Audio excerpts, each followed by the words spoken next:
आज की वीडियो काफी महत्वपूर्ण होने वाली है। तो आज की वीडियो को जैसा आप लोग देख रहे होंगे कि आज की वीडियो में हम बात करने वाले हैं समास के बारे में। समास हिंदी का काफी महत्वपूर्ण टॉपिक है और याद रखेंगे कोई भी एग्जाम हो, चाहे आपका टीचर वैकेंसी या अन्य कोई भी फैकल्टी का एग्जाम हो, वहां पे समास से प्रश्न बनते हैं और समास काफी आसान हिंदी का टॉपिक है और आज की वीडियो में पूरा अच्छा तरीका से हम लोग कवर कर लेंगे। तो सर्वप्रथम आज की वीडियो को हम स्टार्ट करेंगे और आज की वीडियो में हम देखेंगे कि समास कहते किसको है। सर्वप्रथम ये हमारा पॉइंट बन जाता है। तो याद रखेंगे समास के बारे में काफी एक वेदना होती है कि समास हम कहते किसको है। तो याद रखिएगा दोस्तों, यहाँ पे एक पॉइंट आपका मिलता है कि दो या दो से अधिक शब्दों के मेल से बना नया सार्थक शब्द जो होता है ना, उसको हम लोग समास बोलते हैं। क्या बोलते हैं दोस्तों? उसको समास बोलते हैं। आपको एक बात मैं बता दूं, जो समास होता है दो या दो से अधिक शब्दों के मेल से बनता है, अभी आपको बताऊंगा। लेकिन जो आपका संधि होता है ना, यही एक पॉइंट आता है जिसको हम लोग बोलते हैं दोस्तों संधि। क्या बोलते हैं? संधि बोलते हैं। तो संधि जो होता है ना, ये वर्णों के मेल से बनता है। याद रखेंगे यह क्या होता है दोस्तों, वर्णों के मेल को संधि कहते हैं। लेकिन जो समास होता है ना, दोनों पॉइंट याद रखेंगे, यहीं पे सार्थक शब्दों के मेल से, याद रखेंगे शब्दों के मेल से बने शब्द को हम लोग क्या बोलते हैं? तो शब्दों के मेल से जो बनता है उसको हम लोग समास बोलते हैं। लेकिन वर्णों के मेल को क्या बोलते हैं दोस्तों? तो संधि बोलते हैं। ये पॉइंट याद रखेंगे, यही इसमें डिफरेंस होता है। कई जगह एग्जाम में प्रश्न बन चुका है कि समास में क्या किस चीज का मेल होता है और संधि में किस चीज का मेल होता है। तो संधि में आपका क्या होता है दोस्तों? वर्णों का मेल होता है और समास में क्या होता है आपका? शब्दों का मेल होता है। याद रखेंगे इसमें शब्द जुड़ेंगे और इसमें क्या जुड़ते हैं प्यारे? तो इसमें आपके वर्ण जुड़ते हैं। दोनों बात को याद रखेंगे। देखिएगा, बहुत आपको जैसे नहीं कहते हैं कि हजार बात की एक बात, आपको एक छोटा सा बात बता दे रहे हैं। अब इसमें समास में होता क्या है, जैसे समास का जब उल्टा करिएगा तो समास विग्रह होता है या इसको हम लोग व्यास बोलते हैं। याद रखिएगा, इसका अपोजिट की हम बात करेंगे तो अपोजिट इसका हम लोग बोलते हैं व्यास, या इसी को बोलते हैं समास विग्रह, या केवल हम लोग विग्रह का इनका लिखा हुआ पढ़ लेते हैं। इसी को हम लोग क्या बोलते हैं दोस्तों? तो इसी को हम लोग बोलते हैं विग्रह। ये पॉइंट याद रखिएगा। और समास का अर्थ आपसे पूछे ना कि इसका अर्थ क्या होता है, कहीं पे पूछे कि समास का अर्थ क्या होता है, तो समास का अर्थ होता है संक्षेपीकरण। क्या होता है दोस्तों? तो समास का आपका अर्थ होता है संक्षेपीकरण। ये पॉइंट आप याद रखिएगा। केवल आपको ये बातें ध्यान रखनी है कि समास का अर्थ संक्षेपीकरण होता है और याद रखेंगे इसका जो उल्टा होता है, अपोजिट होता है, विलोम शब्द होता है, उसको हम लोग व्यास या विग्रह बोलते हैं। आपको मैं एक बात बता दूं, देखिएगा यहाँ पे एक समास है राजपुत्र। याद रखिएगा एक समास है, क्या है दोस्तों? राजपुत्र। और ये समास क्या है दोस्तों? तो याद रखेंगे ये समास है। लेकिन इसी का जब हम विग्रह कर दिए हैं, इसको तोड़ दिए हैं, तो इसी को बोलते हैं हम लोग विग्रह, या इसी को बोलते हैं हम लोग व्यास, या इसी को बोलते हैं समास विग्रह। याद रखिएगा।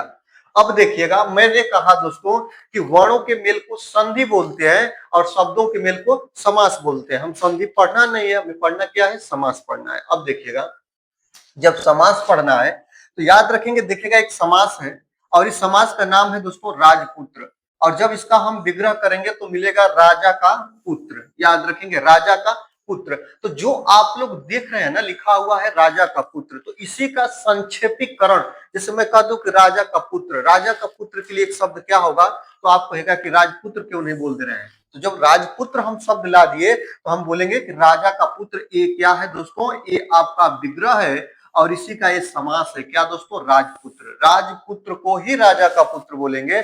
और इसमें पूछेगा कि राजपुत्र में कौन सा समास है, मैं बाद में बात करूंगा। केवल यहाँ पे ये देखना है कि दो शब्द, देखिएगा ये दो, एक शब्द हो गया, दो शब्द हो गया, तीन शब्द हो गया, दो शब्द या दो से अधिक शब्द जब मिलके एक नया शब्द या सार्थक शब्द का निर्माण करें तो उसको हम लोग क्या बोलेंगे प्यारे? उसको बोलेंगे समास। ठीक है।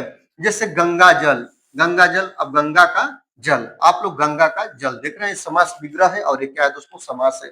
सप्ताह, याद रखेंगे 7 दिनों का समूह, यहाँ पे देखिएगा 7 दिनों का समूह, इसमें भी क्या होगा? समास होगा। केवल आपको मैंने अभी तक यही बताया कि दो शब्दों के मेल को या दो से अधिक शब्दों के मेल को समास बोलते हैं। समास का उल्टा व्यास होता है, या विग्रह होता है और समास का अर्थ आपका संक्षेपीकरण होता है। ये पॉइंट आप लोग याद रखिएगा। अब चलिए हम आगे चलते हैं, आपको बताएंगे दोस्तों समास होते कितने हैं, समास के भेद कितने आपको बताए जाते हैं। तो याद रखेंगे हिंदी में समास के पूरे प्यारे 6 भेद होते हैं। कितने भेद होते हैं? 6 भेद होते हैं।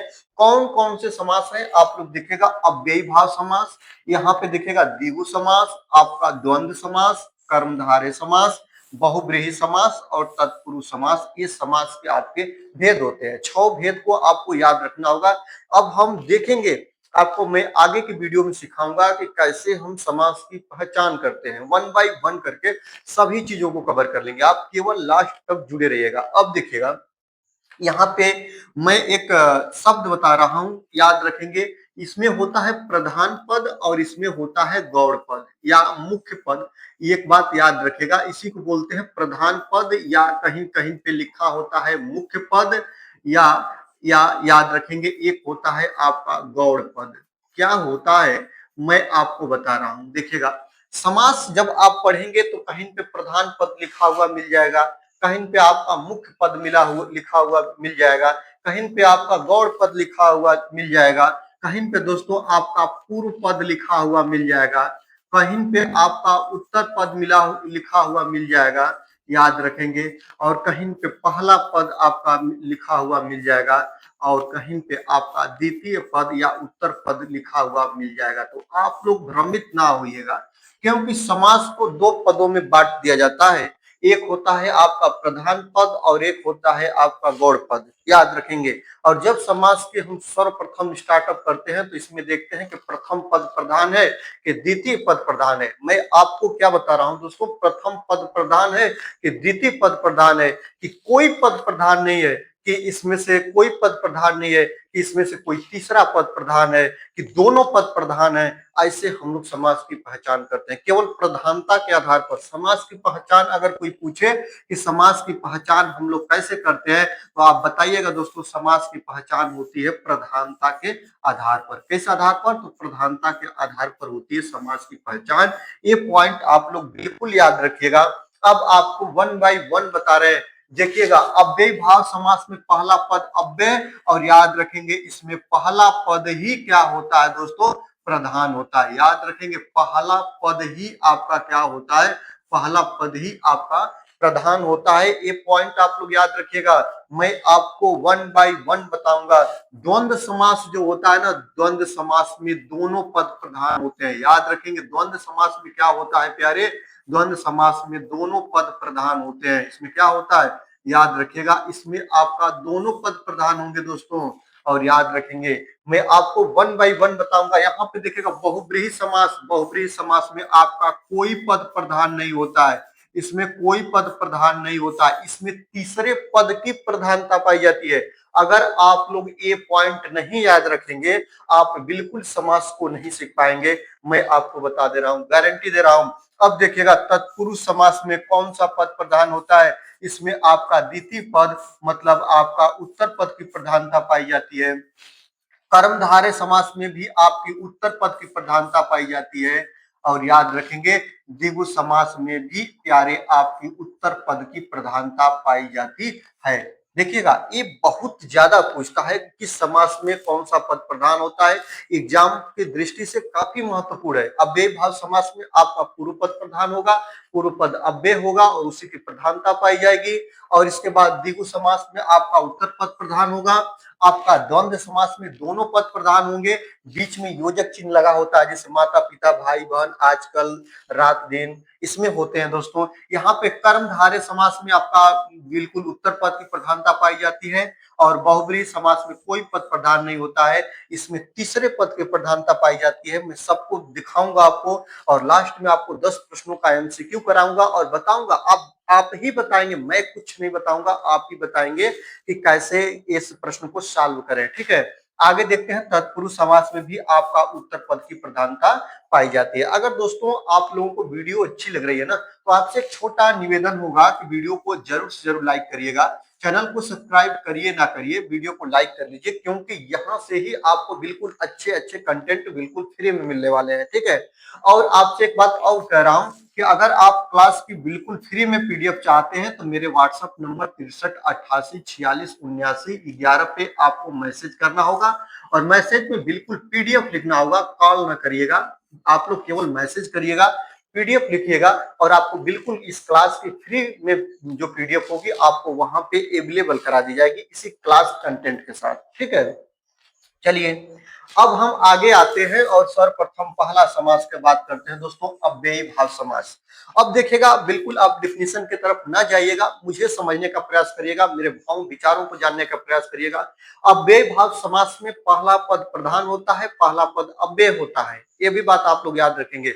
और अव्ययी भाव समास की पहचान होती है, इसमें उपसर्ग लगा होता है और उपसर्ग आप नहीं जानते हैं तो जान जाइए, किसी भी शब्द के आगे लगकर कोई शब्द उसके अर्थ को बदल दे तो उसी को हम लोग क्या बोलते हैं दोस्तों, उपसर्ग बोलते हैं। और आपको बिल्कुल दिखेगा कि वह समास है जिसका पहला पद मतलब पूर्व पद प्रधान होता है। बिल्कुल आपको बताए हैं कि इसमें पूर्व पद की प्रधानता पाई जाती है और याद रखेंगे, और वह कोई अव्यय अविकारी शब्द या उपसर्ग हो सकता है। इस समास से जुड़ने से पूरा शब्द ही अव्यय बन जाता है और जिस पर लिंग वचन या कारक का कोई प्रभाव नहीं पड़ता है उसको हम लोग अव्ययी भाव समास बोलते हैं। आपको केवल ऐसे इसकी पहचान करनी है। इसमें क्या होता है दोस्तों, पहला पद हमेशा अव्यय होता है और अव्यय के साथ साथ यथा, आ, प्रति, भर, अनु, बे, हर इन उपसर्गों का प्रयोग होता है। याद रखेंगे अव्ययी भाव समास में पहला पद उपसर्ग होगा, इसकी पहचान हम लोग उपसर्ग से करेंगे और पहला पद ही प्रधान और मुख्य होता है, ये बात याद रखिएगा। और एक पॉइंट यहाँ पे और बनना है कि यदि किसी शब्द की पुनरावृत्ति हो तो वहां भी अव्ययी भाव समास होता है, जैसे रातों रात।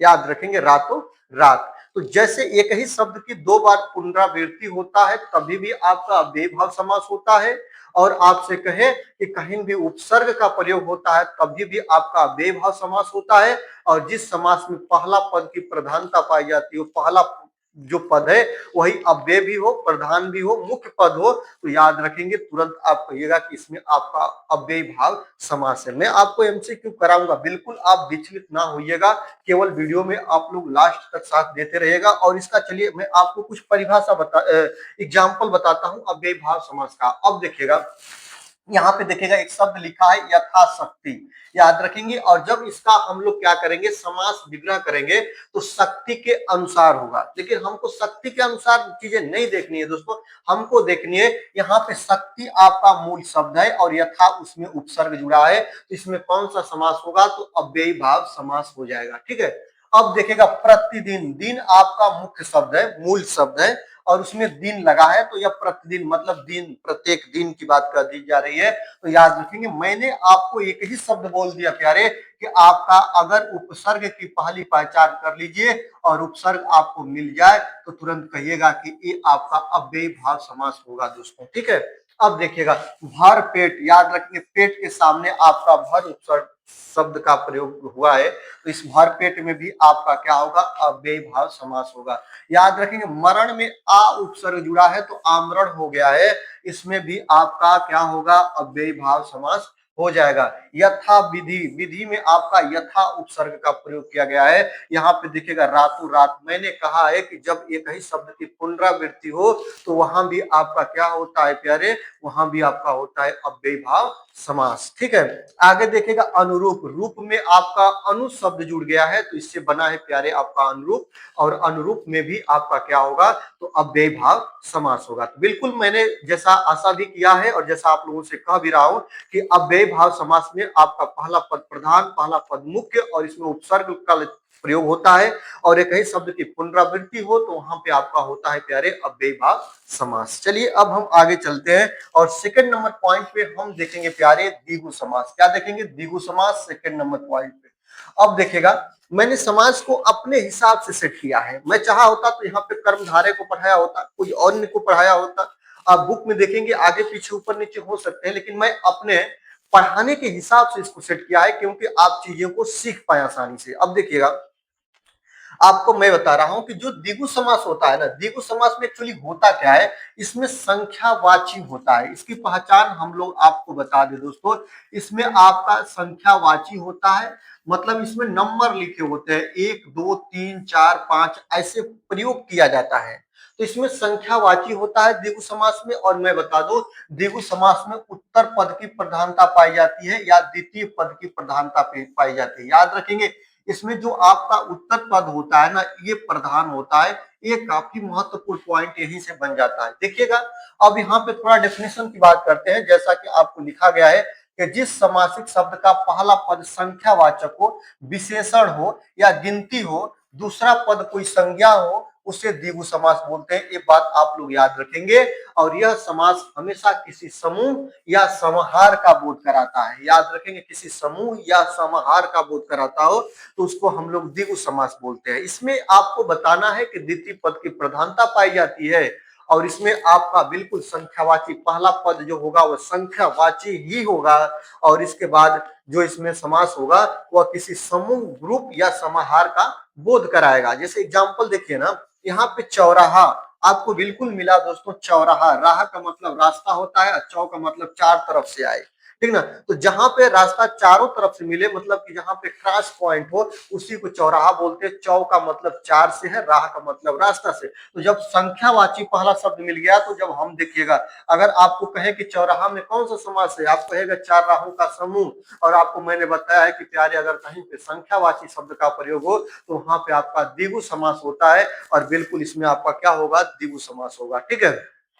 आगे देखते हैं, त्रिभुज, तीन भुजाओं का समूह। याद रखेंगे, उसको त्रिभुज बोलते हैं। और आपको मैंने बता दिया, समूह बात जरूर करेगा। चार राहों का समूह, यहाँ पे तीन भुजाओं का समूह, यहाँ पे 9 रातों का समूह, यहाँ पे 5 वृक्षों का समूह, यहाँ पे 3 लोकों का समूह त्रिलोक बोलते हैं। तो याद रखेंगे, जहां पे समाहार जैसी बातें करे प्यारे, वहां पे होता है आपका समास। और बिल्कुल यहाँ पे 3 शब्द आया संख्यावाची, यहाँ पे 9 शब्द आया संख्यावाची है।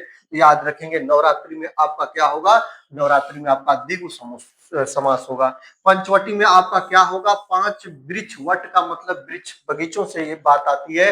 यहाँ भी आपका क्या होगा, द्विगु समास होगा। और त्रि का मतलब 3 से है, इसमें भी संख्यावाची आ गया, इसमें भी प्यारे आपका क्या होगा, द्विगु समास होगा। बिल्कुल आशा करते हैं कि समास आप लोग बिल्कुल आसान कड़ी में समझने का प्रयास कर रहे होंगे। तो ऐसे ही आपको हर कंटेंट दिया जाएगा और केवल टाइमिंग के अभाव से आपको वीडियो प्रोवाइड नहीं हो पाती है दोस्तों। तो आप लोग मेरे साथ बने रहिए, जिससे आप लोग जुड़े। और जैसे जैसे आप लोग जुड़ते जाएंगे, वैसे वैसे ये सेटअप आपके लिए आगे काम करता रहेगा और आगे आपको अच्छी अच्छी वीडियो, अच्छे अच्छे कंटेंट के साथ प्रोवाइड कराता रहूंगा। तो चलिए, अब हम आगे चलते हैं और आगे बात करेंगे। यहाँ पे आपको बता ही दिए, चौराहा में क्या होगा, द्विगु समास होगा। चार राहों का समूह, चार आपका संख्यावाची है। त्रिभुज में 3 भुजाओं का समूह, 3 आपका संख्यावाची है, समूह आपका आ गया। मैंने आपको बताया था कि समाहार जैसे ग्रुप में बात कही जाती है तो वहां पे द्विगु समास होता है। नवरात्र में आपको बिल्कुल नवरात्रियों का समूह, यहाँ पे 9 शब्द मिल गया, यहाँ पे समूह शब्द भी मिल गया, हमको पहचानने की कुछ जरूरत ही नहीं है। पंचवटी में आपको बता दिया, 5 वटों या 5 वृक्षों का समूह, यहाँ पे भी संख्यावाची मिल गया। यहाँ भी समूह या ग्रुप की बात किया जा रहा है, समाहार की बात किया जा रहा है। यहाँ पे दोपहर, याद रखेंगे, यहाँ पे 2 आपको मिल ही गया और 2 पहरों का समूह आपका यहाँ समूह भी मिल गया। यहाँ पे सप्तर्षि, सप्तर्षि में आपका 7 शब्द मिल ही गया। और ऋषियों का समूह होता है, यहाँ पे आपका समूह शब्द मिल ही गया।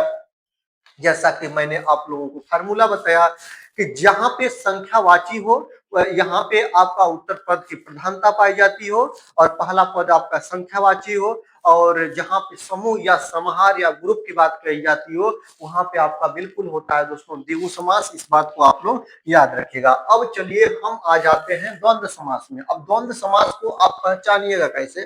द्वंद्व समास के बारे में हम बताते हैं कि द्वंद्व समास में दोनों पद प्रधान होते हैं, मतलब पहला पद, दूसरा पद, दोनों पद की प्रधानता पाई जाएगी। चाहे इसमें कोई गौड़ पद नहीं होता है, दोनों पद क्या होते हैं प्यारे, मुख्य पद ही होते हैं। और इसमें दोनों पद की प्रधानता पाई जाती है। और बीच में योजक चिन्ह का प्रयोग करते हैं, बीच में ऐसा डैश होता है, इसी डैश को क्या बोलते हैं प्यारे, तो इसी डैश को हम लोग बोलते हैं योजक चिन्ह। तो बीच में हम लोग क्या, किस चीज का प्रयोग करते हैं, तो योजक चिन्ह का प्रयोग करते हैं। ये पॉइंट आप लोग याद रखिएगा। दोनों पद प्रधान होगा, इसमें कोई भी गौड़ पद नहीं होते, इसमें दोनों मुख्य पद होते हैं। चलिए डेफिनेशन देखते हैं। जैसा कि डेफिनेशन बताया गया है कि वह समास जिसमें दोनों पद समान रूपों से प्रधान होते हैं, मतलब दोनों पद की प्रधानता पाई जाती है। इन दोनों शब्दों को आपस में जोड़ने वाले शब्द, जैसे यहाँ पे और या अथवा एवं का लोप होता है। लोप का मतलब ये नहीं होते हैं, और जब इसका हम समास विग्रह करते हैं तो वहां पे आपका आ जाता है और या अथवा एवं, ये शब्द आ जाते हैं।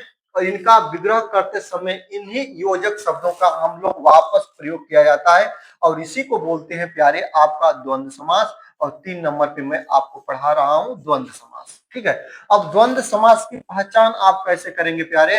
और द्वंद्व समास की आपको पहचान अगर करने के लिए कहे, इसमें आपको बताना होगा कि दोनों पद क्या होते हैं दोस्तों। तो दोनों पद प्रधान होते हैं, याद रखेंगे। किसी एक पद को दूसरे पद से कम नहीं आंका जा सकता है, बिल्कुल। मैं आपको बता दूं, यहाँ पे देखिएगा, यहाँ पे एक शब्द है, मैं लिख रहा हूं माता पिता। बहुत ज्यादा पूछता है माता पिता में आपका कौन सा समास होगा, बिल्कुल आप लोग बताइएगा। अब माता को मुख्य पद मानेंगे कि पिता को मुख्य पद मानेंगे? मैं कह रहा हूं दोस्तों, माता पिता दोनों मुख्य पद हैं, दोनों पद की प्रधानता पाई जा रही है, बीच में योजक चिन्ह माना जा रहा है। और याद रखेंगे, मैंने कहा है कि किसी एक पद को दूसरे पद से हम कम नहीं आंक सकते हैं, मतलब दोनों पद क्या होगा, मुख्य पद ही होगा। आगे देखिएगा, बीच में योजक चिन्ह, मैंने बताया था कि योजक चिन्ह शब्दों के बीच अक्सर योजक चिन्ह का प्रयोग होता है। इसी को दोस्तों बोलते हैं, ये जो आप लोग देख रहे हैं ना, इसी को हम लोग क्या बोलते हैं? इसी को हम लोग बोलते हैं योजक चिन्ह। ये बात याद रखिएगा। आगे देखते हैं, विलोम या पूरक। अधिकांश शब्द एक दूसरे के विपरीत विलोम या सहचर साथ में आने वाले होते हैं, और इसी को हम लोग बोलते हैं द्वंद्व समास। जैसे विलोम शब्द की बात कहा है दोस्तों, तो यहाँ पे देखिएगा, ये आपका रात हो गया और बीच में डैश करके दिन हो गया, दोनों पद की प्रधानता पाई जाएगी। और मैं कहूंगा कि रात का विलोम आपका दिन होता है, बीच में योजक चिन्ह आ जाता है, दोनों पद प्रधान होते हैं, उनको हम लोग क्या बोल देते हैं प्यारे? द्वंद्व समास बोल देते हैं। इस बात को आप लोग याद रखिएगा, इस बात को आप लोग ध्यान रखिएगा। उदाहरण को आप लोग देख सकते हैं, माता पिता में बीच में योजक चिन्ह, दोनों पद प्रधान, माता और पिता। और शब्द आया है यहाँ पे, और शब्द की क्या हुआ है दोस्तों? लोप हुआ है। दिन रात विलोम शब्द है दोस्तों, याद रखेंगे। और आपको बिल्कुल ऐसे पता भी करना है कि माता का विलोम पिता होता है, दिन का विलोम रात होता है, भाई का विलोम बहन होता है, सुख का विलोम दुख होता है, अपना का विलोम पराया होता है, बीच में योजक चिन्ह लगा है, दोनों पद प्रधान है, तो बिल्कुल ये क्या होंगे? आपके द्वंद्व समास होंगे। और द्वंद्व समास का यही नियम आपको बता दिया था, और द्वंद्व समास आशा करते हैं आप सीख गए होंगे। और बिल्कुल मैं आपको जो चीजें बिल्कुल ऐसे तरीके से बता रहा हूं, मैंने तो यहाँ पे आपको बता ही दिया था कि जब आप लोग देखिएगा, और ऐसे ही मैंने सेट किया कि अव्ययी भाव समास, इसमें पहला पद प्रधान, द्विगु समास, इसमें आपका उत्तर पद प्रधान, इसमें द्विगु समास उत्तर पद प्रधान, इसमें संख्यावाची होगा। आपका द्वंद्व समास दोनों पद प्रधान होंगे, बिल्कुल मैंने आपको अभी बता दिया। और इसी तरह अब हम आगे चलते हैं, और आगे अब हम बात करेंगे दोस्तों, यहाँ पे आप किस चीज का? कर्मधारय समास का। किस चीज का? तो कर्मधारय समास का। और कर्मधारय समास 4 नंबर पे आप देखिएगा कि कर्मधारय समास होता क्या है। इसमें आप लोग देखेंगे तो इसमें इसकी पहचान करने के लिए विशेषण और विशेष होता है, मतलब एक शब्द की विशेषता बताई जाती हो। ऐसे आप लोग अगर इसकी पहचान करेंगे ना, तो इसको आप लोग बिल्कुल समझ जाएंगे। कर्मधारय समास में विशेषण और विशेष पाए जाते हैं। और याद रखेंगे, कर्मधारय समास में उत्तर पद प्रधान होता है। देखिएगा, जिस समास का उत्तर पद मतलब कि दूसरा पद प्रधान हो, और दोनों पदों के बीच, याद रखेंगे, दोनों पदों के बीच विशेषण विशेष अथवा उपमान उपमेय का संबंध हो, उसे हम लोग कर्मधारय समास बोलते हैं। बिल्कुल डेफिनेशन को देखिएगा, आप समझ जाएंगे। इसके विग्रह में आता है है जो, याद रखेंगे, है जो के समान। ये पॉइंट आप लोग जब इसका विग्रह करिएगा, जब उसको आप लोग व्यास मतलब उसको तोड़िएगा ना, तब आपको मिलेगा कि है जो के समान या रूपी शब्दों का हम लोग क्या करते हैं दोस्तों? प्रयोग करते हैं। ये बात याद रखेंगे, रूपी शब्दों का प्रयोग होता है। जैसे नील कमल, याद रखेंगे, कमल की क्या बता रहा है? विशेषता बता रहा है। जहां कहीं भी विशेषता बताए ना, एक शब्द जो अगला शब्द हो वह दूसरे पद की विशेषता बताए ना, तो वहीं पे होता है आपका कर्मधारय समास। देखिएगा, यहाँ पे कमल, याद रखेंगे, कमल महादेव, याद रखेंगे, महान है जो देव, ये पॉइंट को याद रखेंगे, महान है जो देव। कर्मधारय समास में क्या होता है? कर्म की प्रधानता पाई जाती है, और इसमें विशेषण बताया जाता है। जैसे आपसे कह देगा काली गाय, ठीक ना, तो यहाँ पे गाय की विशेषता बताई जा रही है। तो जहां विशेषण और विशेष आए, उपमान और उपमेय आए, और इसका जब आप लोग क्या करें? विग्रह करें, तो है जो के समान या रूपी शब्द आए तो वहां पे आपका होता है कर्मधारय समास। इस पॉइंट को आप लोग याद रखिएगा, ध्यान रखिएगा। जैसे यहाँ पे देखिएगा नील कमल में कौन सा समास होगा, नीला है जो कमल, याद रखेंगे। एक कमल की विशेषता बता रहा है। महात्मा में महान है जो आत्मा, यहाँ पे आत्मा की क्या बता रहा है दोस्तों, विशेषता बता रहा है। चरण कमल मतलब कमल के समान चरण, याद रखेंगे, चरण की विशेषता बता रहा है। यहाँ पे चंद्रमुख, चंद्र के समान मुख, यहाँ पे मुख की क्या बता रहा है दोस्तों, विशेषता बता रहा है। पीतांबर, याद रखेंगे, पीत है जो अंबर, याद रखेंगे, अंबर का मतलब यहाँ पे कपड़े से है। और इसकी क्या बता रहा है दोस्तों, विशेषता बता रहा है। यहाँ पे देखिएगा नव युवक, याद रखेंगे, नव का मतलब नया है जो युवक, यहाँ पे युवक जुवक मतलब लड़का, युवा की क्या बता रहा है दोस्तों, विशेषता बता रहा है। जहां कहीं भी समास में विशेषता बताए वहां पे आपका होता है कर्मधारय समास। इस बात को आप लोग याद रखिएगा। चलिए इसी क्रम में हम आगे चलते हैं और बताते हैं 5 नंबर पे बात करेंगे बहुब्रीहि समास की। बहुब्रीहि समास में क्या होता है, याद रखेंगे। बहुब्रीहि समास में भी आपका ये याद रखेंगे, इसमें आपका कोई पद प्रधान नहीं होता, इसमें याद रखेंगे, इसमें कोई पद की प्रधानता नहीं पाई जाती है, ये बहुत इंपॉर्टेंट है। इसमें तीसरा पद प्रधान होता है, याद रखिएगा। क्या होता है दोस्तों, इसमें तीसरे पद की प्रधानता पाई जाती है। चलिए डेफिनेशन आपको बताते हैं। वह समास है जिसमें कोई भी, याद रखेंगे, जिसमें कोई भी पद प्रधान नहीं होता है, इसमें प्रयुक्त दोनों पद मिलकर, याद रखेंगे, दोनों पद मिलकर तीसरे या अन्य पद की ओर संकेत करते हैं। और यही तीसरा पद मुख्य पद या प्रधान होता है, यही आपको बोलते हैं बहुब्रीहि समास।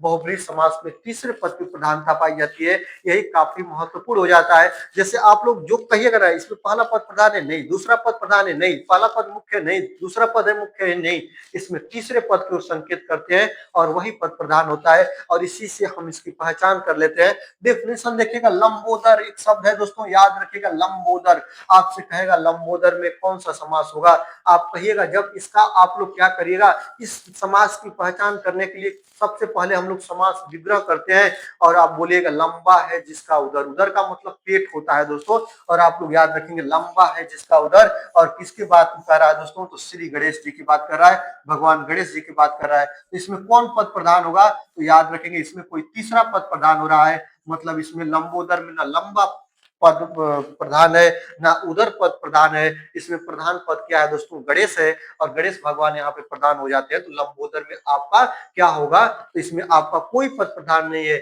आगे देखते हैं दशानन, याद रखेंगे, दस, दस का मतलब दस से है, आनंद का मतलब मुख से है, भुजा से है। और आपको यही बताना है, दस है आनंद सिर, जिसके अर्थात किसके, तो रावण की बात कर रहा है। इसमें तीसरे पद की प्रधानता, रावण इसमें प्रधान पद होगा।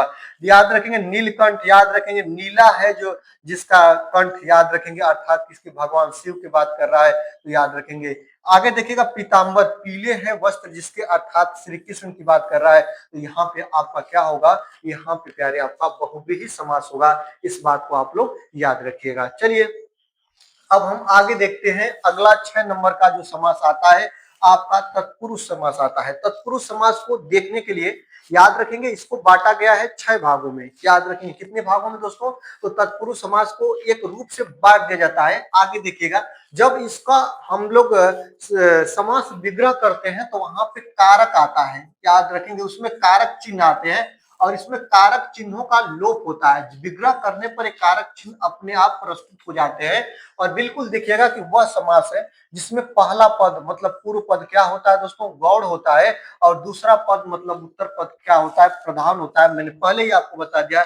इसमें शब्दों को संक्षिप्त छोटा करते समय कारक चिन्ह जैसे को, से, के लिए, का, के, की, रा, रे, री, ना, ने, नी, में या पर आदि का लोप हो जाता है और इसी को हम लोग बोलते हैं तत्पुरुष समास। तत्पुरुष समास का आपको यहाँ पे हम लोग एग्जाम्पल बता देते हैं। तत्पुरुष समास के 6 मुख्य भेद होते हैं कारक के आधार पर। किस आधार पर दोस्तों, तो कारक के आधार पर तत्पुरुष समास के 6 मुख्य भेद होते हैं। कौन कौन से भेद होते हैं देखिएगा, यहाँ पे कर्म तत्पुरुष आता है और बिल्कुल आपको याद रखना है, आपको पता है ना कि कर्म तत्पुरुष का जो आपका क्या होता है, इसमें आपका चिन्ह होता है वो को होता है। करण तत्पुरुष का आपका से या के द्वारा होता है।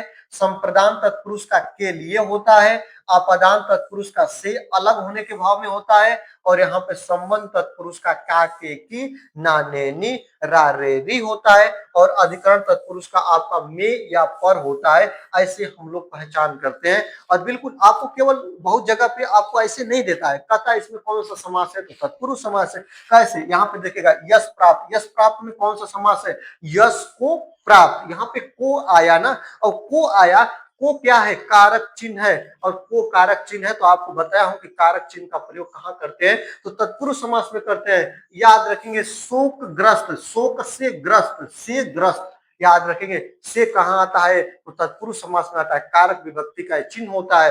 रसोई घर, रसोई के लिए घर, आप कहेगा इसमें भी तत्पुरुष समास होगा। और आगे भी पूछे कि इसमें कौन सा तत्पुरुष समास है, तो के लिए किसमें आता है, तो के लिए संप्रदान तत्पुरुष में आता है। आगे देखेगा ऋण मुक्त, याद रखेंगे ऋण मुक्त, आप लोग शब्द देख रहे हैं ना, तो याद रखेंगे ऋण से मुक्त, से अलग होने के भाव में आ रहा है, और आ रहा है, आप ऋण मुक्त में जाने गए ना कि ऋण से मुक्त, ऋण से मुक्त में आपका तत्पुरुष समास होगा। लेकिन से और भी इसके अंदर घुसने की बात करेंगे, तो से अलग होने के भाव में आ रहा है, तो आप कहेगा कि इसमें अपादान तत्पुरुष है, से अलग होने के भाव में आ रहा है, तो क्या होगा दोस्तों, ऋण से मुक्त, यहाँ पे से आया, और अलग होने के, ऋण से हम अलग हो रहे हैं, तो अलग होने के भाव में आए, तो उसमें होता है अपादान तत्पुरुष।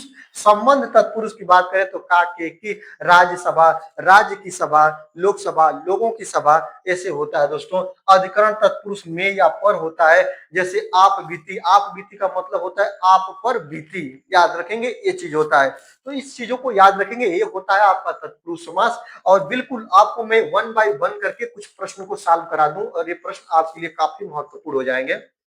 ये प्रश्न को आप लोग सॉल्व करिएगा। देखिएगा यहाँ पे प्रश्न आपका बनता है, नीलकंठ में कौन सा समास होगा, ये आपको बताना है दोस्तों। यहाँ पे देखिएगा कि नीलकंठ में आपका कौन सा समास होगा, अव्ययी भाव समास होगा, यहाँ पे कर्मधारय समास होगा, बहुव्रीहि समास होगा, तत्पुरुष समास होगा। आपको बता दें नीलकंठ का जब आप समास विग्रह करिएगा, काफी चर्चाओं में प्रश्न आता है, नीला है जो कंठ, और नीला है जो कंठ मतलब किसका कंठ नीला है, भगवान शिव की बात कर रहा है। इसमें तीसरे पद की प्रधानता पाई जा रही है, तो जब तीसरा पद प्रधान हो तो उसमें आपका बहुव्रीहि समास होता है। और आपको बताएं कि जब समास विग्रह करते समय है जो आए, तो अब वहां पे आपका क्या होता है, या है जो या उसके रूप के समान, तो वहां पे होता है आपका बहुव्रीहि समास। अव्ययी भाव समास में उपसर्ग लगा होता है, पहला पद प्रधान होता है। कर्मधारय समास में विशेषण और विशेष जैसे आते हैं। तत्पुरुष समास में आपका कारक चिन्ह विभक्ति का लोप होता है। ऐसे देखिएगा। चलिए, यथाशक्ति में आपका कौन सा समास होगा, मैंने बताया है दोस्तों, जहां पे आपका उत्सर्ग आए, और शक्ति में, शक्ति जो आप लोग शब्द देख रहे हैं, इसमें मूल शब्द आपका शक्ति है, और इसमें आपका यथा शब्द लगा है, और यथा शब्द लग गया तो यथा आपका उपसर्ग है, और इसके अर्थ को बदल दिया। याद रखें, शक्ति का मतलब पावर है, वो अलग चीज हो जाता है, और यथा का मतलब होता है यथाशक्ति, मतलब शक्ति के अनुसार। और आपको पता है दोस्तों कि जहां उपसर्ग शब्द आ जाए, और उपसर्ग शब्द आ जाए, और इसमें आपका पहला पद ही प्रधान हो, पहला पद अव्यय हो, और याद रखेंगे जब अव्यय हो तो इसमें आपका अव्ययी भाव समास होता है। ऑप्शन नंबर ए आपका बिल्कुल सही आंसर हो जाएगा। द्विगु समास में क्या होता है, पहला पद जो होता है वह संख्यावाची होता है, और दूसरा का पद आपका संज्ञा होता है। द्वंद्व समास में दोनों पद प्रधान होते हैं, बीच में योजक चिन्ह लगा होता है। तत्पुरुष समास में आपका कारक विभक्ति चिन्ह का लोप होता है। ऐसे याद रखिएगा। आगे देखते हैं राजपुत्र, ये 3 नंबर देखेगा, राजपुत्र, राजा का पुत्र, जब इसको तोड़ेंगे तो राजा का पुत्र आएगा, और इसमें कौन सा समास होगा यही आपको बताना है दोस्तों। तो याद रखेंगे, अगर राजपुत्र की बात किया, राजा का पुत्र की बात किया, और आपको बताया कि यहाँ पे के आया है, और के क्या है दोस्तों, ये कारक विभक्ति चिन्ह है। याद रखेंगे कारक का चिन्ह है, और जब कारक विभक्ति चिन्ह का लोप होता है और समास विग्रह करने पर वो चिन्ह आ जाता है, तब उसको हम लोग बोलते हैं तत्पुरुष समास। और बिल्कुल याद रखेंगे इसमें क्या होगा दोस्तों, तत्पुरुष समास होगा। ये पॉइंट आप लोग याद रखिएगा, ठीक है। चलिए आगे देखते हैं, चौराहा शब्द में कौन सा समास होगा। मैंने कहा जहां भी समास में संख्यावाची आए, और उसमें समूह की बात करें, समाहार की बात करें, 4 राहों का समूह, और पहला पद आपका क्या हो, संख्यावाची हो, दूसरा का पद आपकी संज्ञा हो, तो वहां पे आपका होता है द्विगु समास। याद रखेंगे कौन सा समास होगा दोस्तों, तो याद रखेंगे इसमें आपका द्विगु समास होगा। संख्यावाची की बात कर रहा है, ऑप्शन नंबर ए आपका बिल्कुल सही आंसर होगा।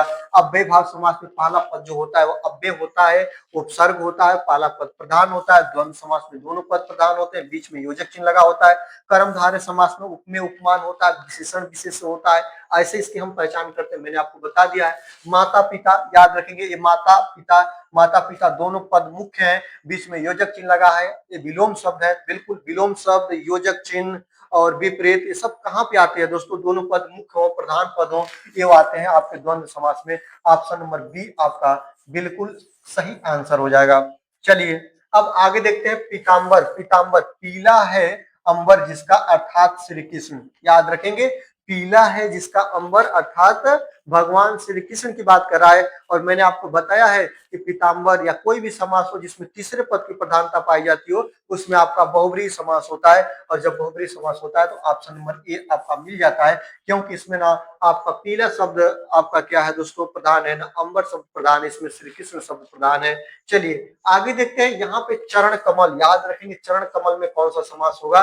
याद रखेंगे कमल, जो चरण है ना वो कमल के समान है, याद रखेंगे कमल के समान है, मतलब इसमें आपका कौन सा समास होगा? इसमें विशेषता बताई जा रही है। क्या बताई जा रही है दोस्तों? इसमें विशेषता बताई जा रही है किसकी? चरण की। जो चरण है वो कमल के समान है। इसमें अगर विशेषता विशेष से विशेषता उपमेय उपमान की बात की जाए तो उसमें आपका कर्मधारय समास होता है। बिल्कुल ऑप्शन नंबर बी आपका सही हो जाएगा।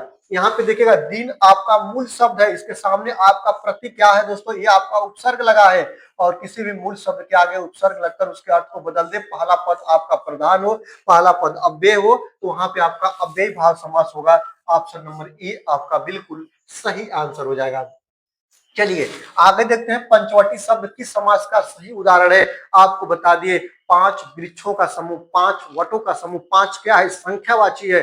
समूह क्या है? समाहार है। और मैंने आपको बताया कि इसमें संख्यावाची आए, जिसमें समाहार आए, इसमें पहला पद संख्यावाची हो, दूसरा पद संज्ञा हो, दूसरे इसमें क्या होता है? द्विगु समास में उत्तर पद की प्रधानता पाई जाती है, दूसरे पद की प्रधानता पाई जाती है, तो वहां पे आपका क्या होता है? द्विगु समास होता है। ऑप्शन नंबर बी आपका बिल्कुल सही आंसर हो जाएगा। इस बात को आप लोग याद रखिएगा। चलिए आगे देखते हैं दोस्तों। यहाँ पे आप लोग बात करेंगे रसोई घर में आपका कौन सा समास होगा?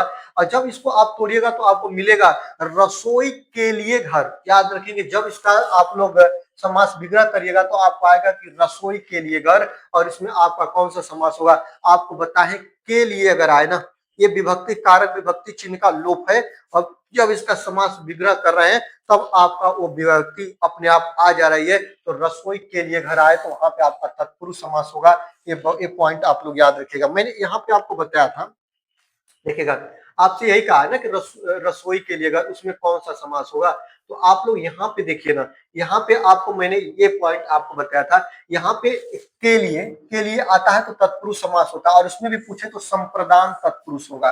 क्या होगा दोस्तों? तो उसमें भी आपका संप्रदान तत्पुरुष होगा। इस पॉइंट को आप लोग याद रखेंगे।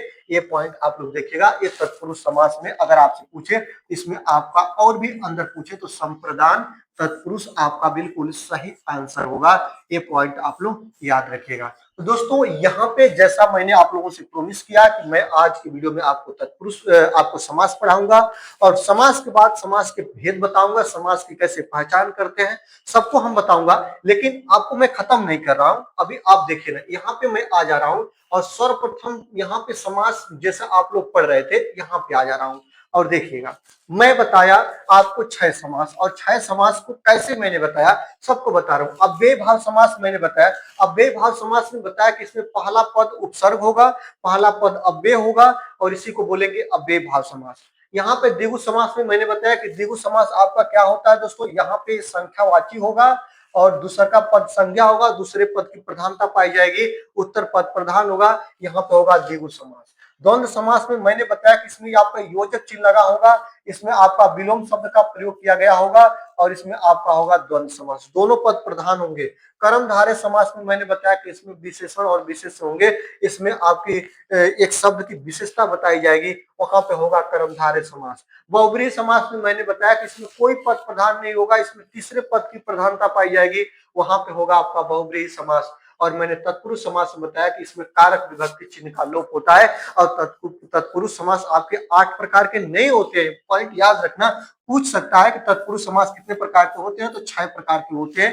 ये भी पॉइंट आप लोग याद रखिएगा और बिल्कुल तरीके से आप लोग ध्यान रखिएगा। और आज की वीडियो में बस इतना ही, दीजिए मुझे विदा। और यहाँ पे आपसे कहूंगा कि वीडियो को आप लोग लाइक कर लीजिएगा, दोस्तों को शेयर कर दीजिएगा, चैनल पे नए हैं तो चैनल को सब्सक्राइब करके बेल आइकन को प्रेस कर दीजिएगा। थैंक्स फॉर वॉचिंग, देखते रहिए एकेडमी।